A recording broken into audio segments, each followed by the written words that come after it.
So cell division ಅಲ್ಲಿ ಎರಡು ರೀತಿ ಇರುತ್ತೆ.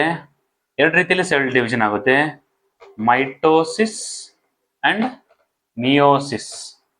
ಸೆಲ್ ಡಿವಿಷನ್ ಆಗುತ್ತೆ. ಇದು ಮೈಟೋಸಿಸ್ ಬಂದ್ಬಿಟ್ಟು ಓನ್ಲಿ ಸೊಮ್ಯಾಟಿಕ್ ಸೆಲ್ಸ್ ಆಗುತ್ತೆ, ಸೊಮ್ಯಾಟಿಕ್ ಸೆಲ್ಸ್ ಅಥವಾ body cells.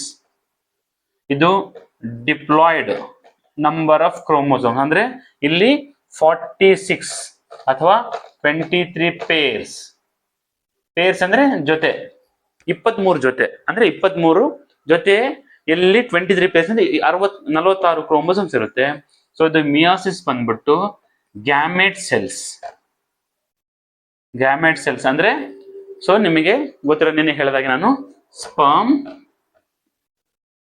And ovum. Sperm and ovum ಅಂದ್ರೆ ಏನು? ವೀರ್ಯಾಣು ಮತ್ತು ಅಂಡಾಣು. ಇದು ಹ್ಯಾಪ್ಲಾಯ್ಡ್ ಸೆಲ್ಸ್ ಅಂತ ಕರೀತಾರೆ. ಹ್ಯಾಪ್ಲಾಯ್ಡ್ ಅಂದ್ರೆ ಇದರಲ್ಲಿ ಬರೀ 23 ಕ್ರೋಮೋಸೋಮ್ ಇರುತ್ತೆ, ಇಲ್ಲಿ 46 ಕ್ರೋಮೋಸೋಮ್ ಇರುತ್ತೆ. ಸೊ ಇದು ನಿಮಗೆ ಸೆಲ್ ಡಿವಿಷನ್ ಯಾವ ರೀತಿಯಲ್ಲಿ ಆಗುತ್ತೆ ಅನ್ನೋಕೆ ಒಂದು